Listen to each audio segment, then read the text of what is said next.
Hey guys, I feel like I just need to get it out there in this video like right away. It's just I don't know. Okay, I don't know if this is a story time, if it's not a rant, if it's a venting session. I don't know what to title this video. I don't know what to thumbnail it because I don't do videos like this often, so I'm really just sitting here quite nervous if it's not already coming off. I did mention before that I wanted, like, I've been feeling it on my heart lately to do a video about this, but if you know me, and I know like you can't really always know someone that you see on the internet, but you know, I feel like a lot of you know me enough by now to know that one, I don't like talking about myself, and two, I don't like being vulnerable. I certainly don't like being vulnerable on the internet. I don't like being vulnerable in real life either.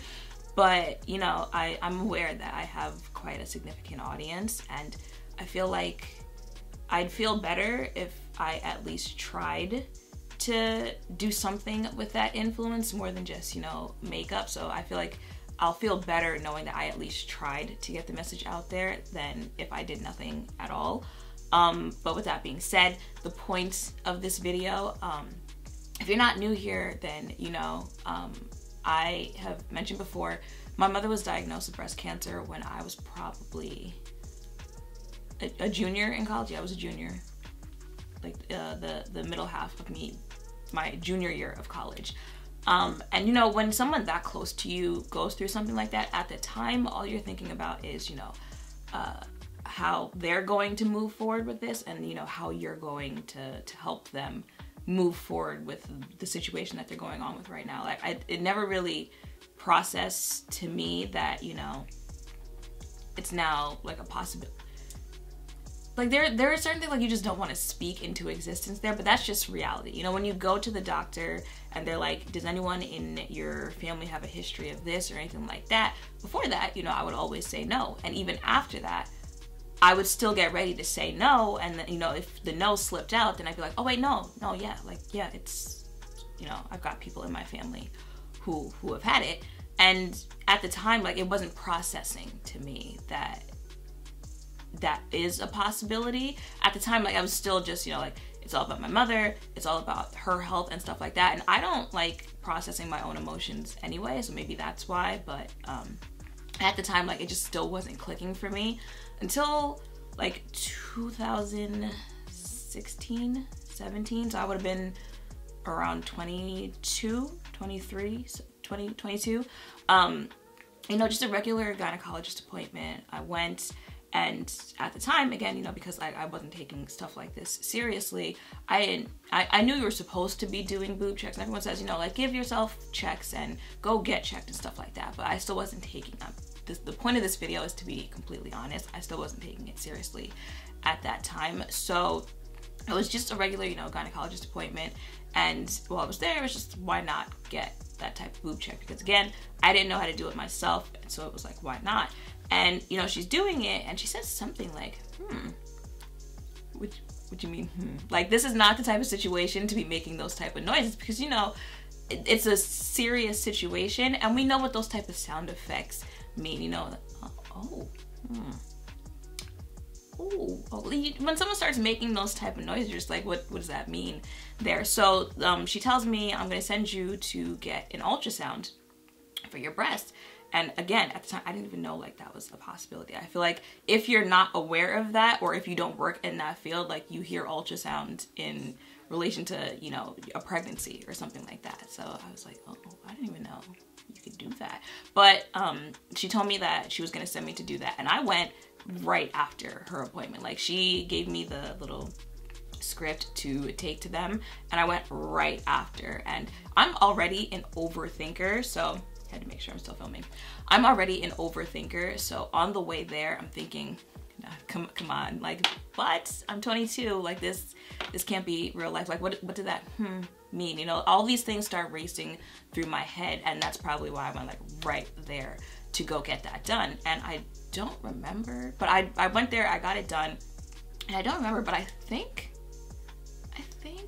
at that moment she said that there was nothing to worry about. I don't remember if like right then and there she told me the results of my ultrasound, or if I had to go back and wait for the gynecologist to tell me. I feel like they might have told me then that day, because I know I left there feeling better than when I walked into the building to get the ultrasound done.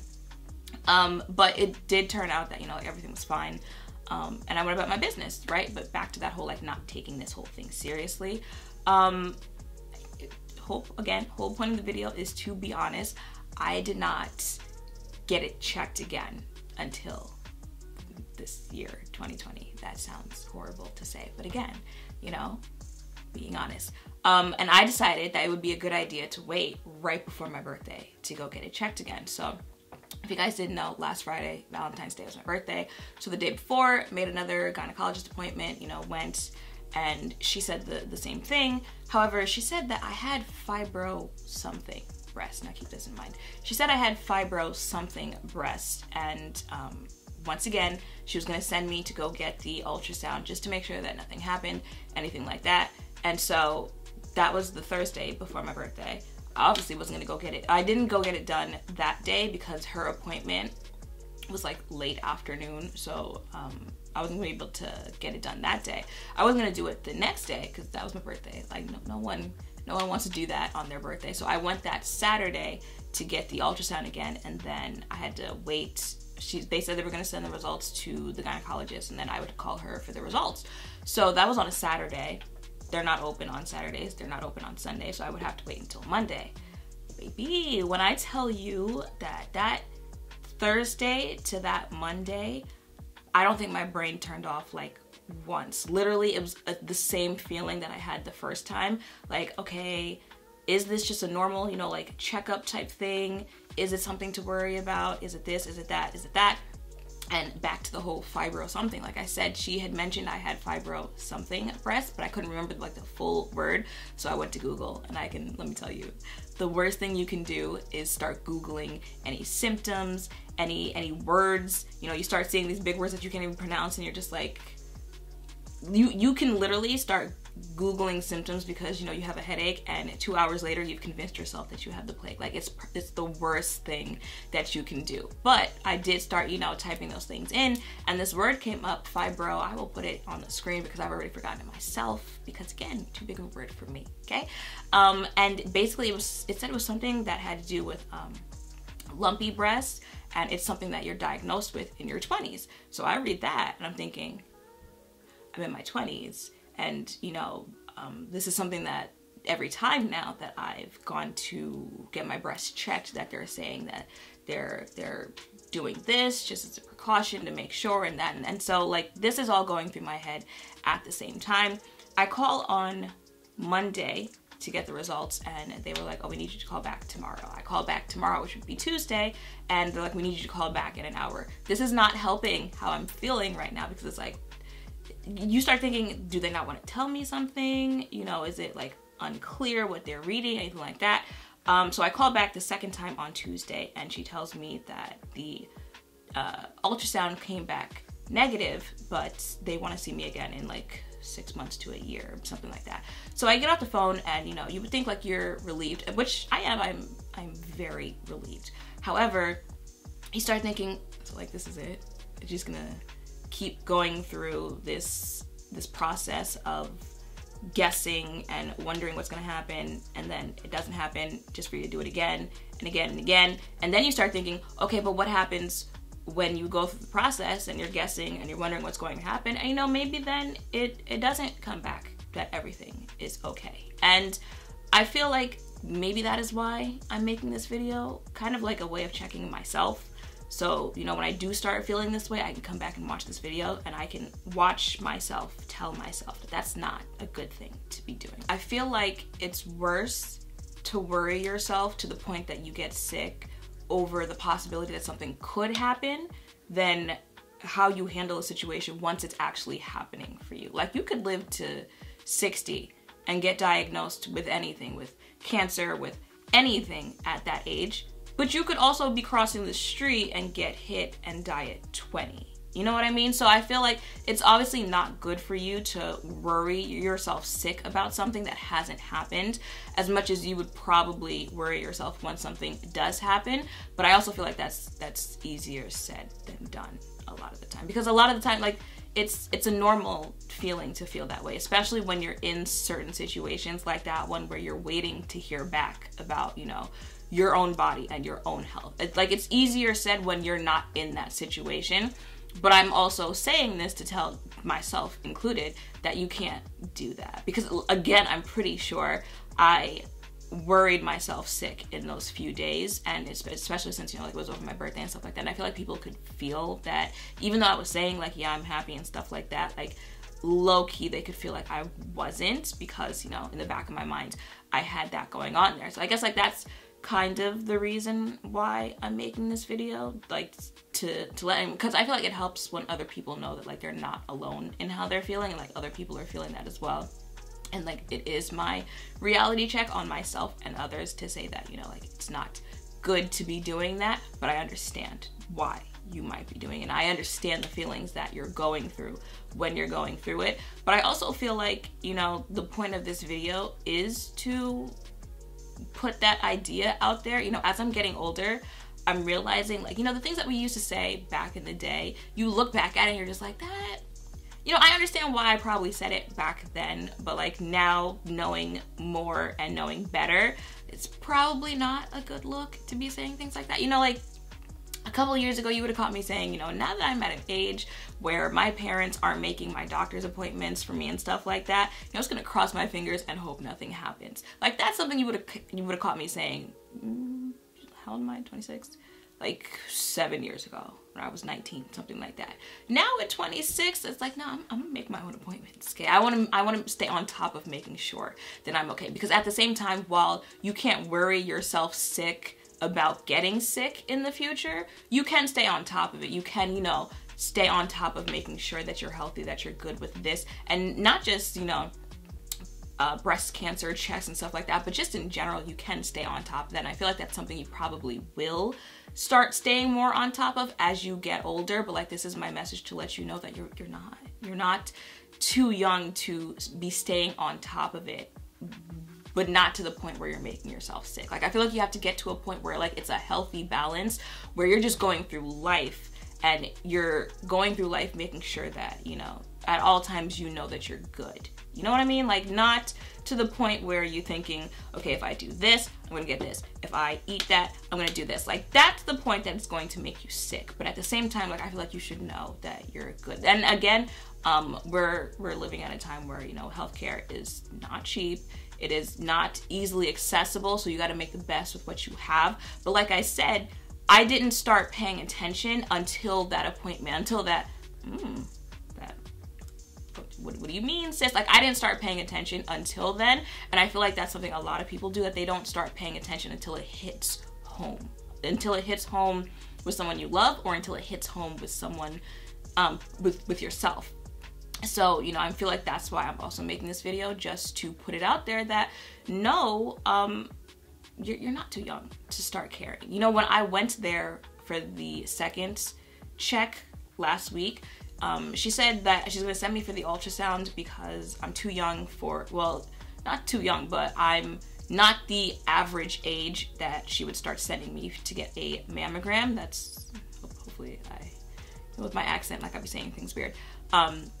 But that's usually something that I think she said you start doing in like your mid-30s, late 30s, something like that. So, you know, I feel like if you think like, oh, okay, like, I don't have to worry about breast checks or anything like that, because you normally don't get diagnosed until your mid-30s or your 40s or stuff like that.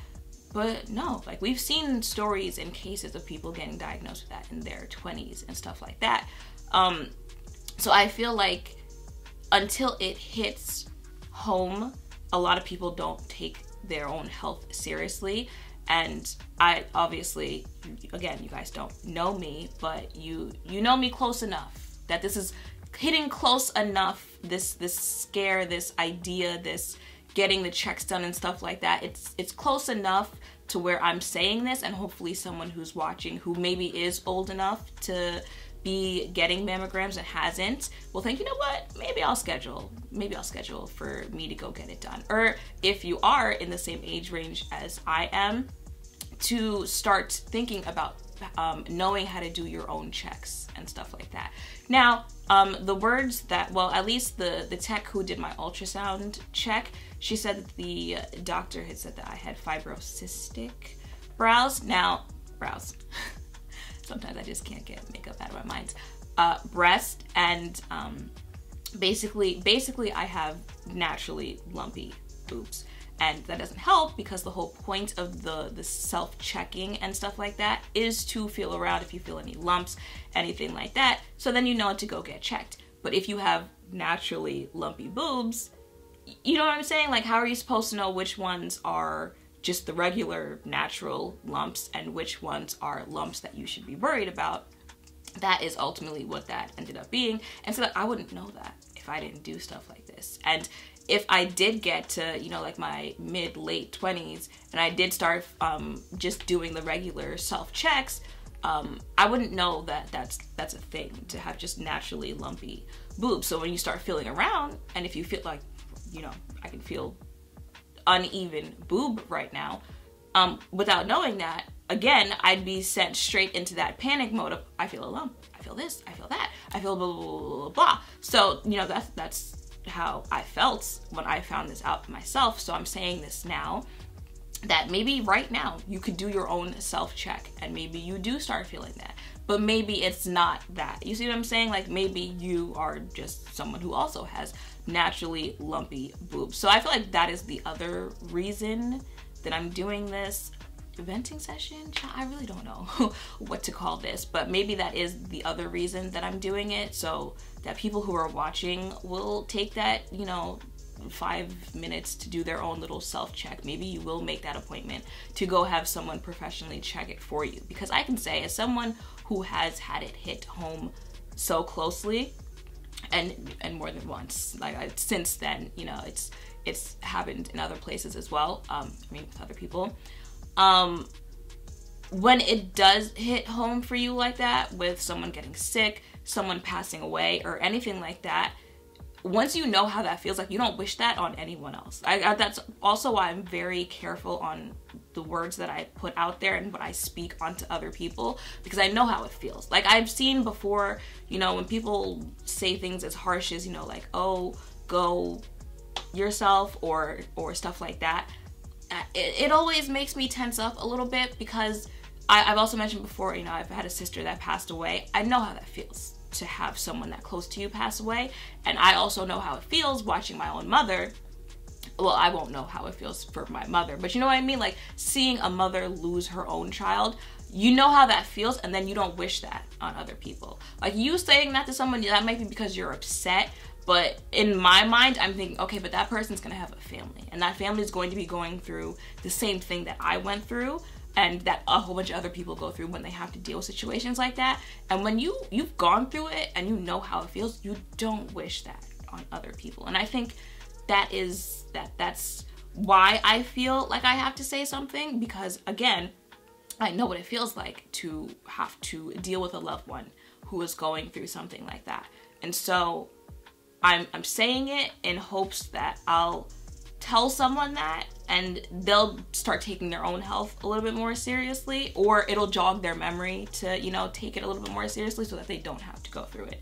I feel like that is the point. Or so that they can catch it early enough to where, you know, they can not go through as much or as much of a struggle or stuff like that. You guys know what I mean? Like, it's just, you can't save everyone, you can't protect everyone, bad things are going to happen, but sometimes you feel like, you know, if I can put it out there and, you know, maybe help prevent it or help people feel better with it, then, you know, at least I'll feel like I did my part in some point. You know, you can't, like, again, you know, you can't help everyone, you can't make life just perfect for everyone, but sometimes if it's nice to feel like, you know, you at least tried, you know, even if it doesn't work, even if it doesn't get through, at least you tried to do something.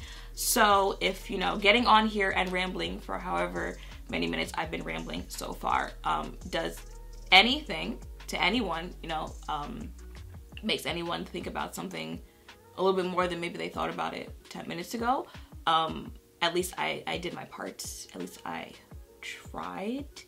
And, you know, like I said, like this isn't an easy type of conversation for me to have because, one, I feel like I am rambling and like I am kind of all over the place because I don't like talking about myself. I don't like sharing anything that does kind of make me seem, you know, like vulnerable or anything like that. But sometimes I feel like, you know, you kind of have to get the point across, which I hope it did. So that's it for this video. I feel like I'll be sitting there editing it and still trying to figure out like what to title it because I'm not sure what I just said. Like all the other videos, you know, like it's, especially since I've been doing this for so many years, like it's very routine. Okay, I'm gonna sit down, I'm gonna talk about this foundation, I'm gonna tell you the price, blah, blah, blah, blah. And before this, I thought, you know, like these are some talking points I want to hit in this video, and then I just sat down and I started talking, so I'm really not even sure what I just said.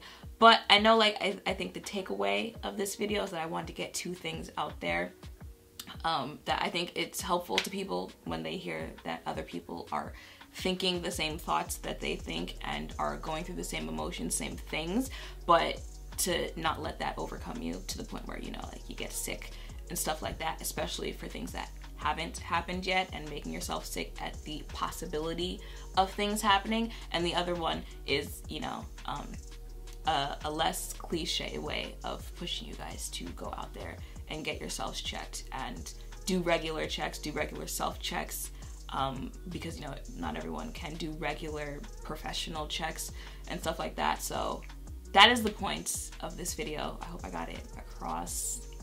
And yeah, you know, just wanted to sit down and have a chat with you guys, I guess. I'm not even really sure how to end this video, but I'm gonna go ahead and end it right now. So that's what I wanted to say. And yeah, I will see you guys in the next video. Bye.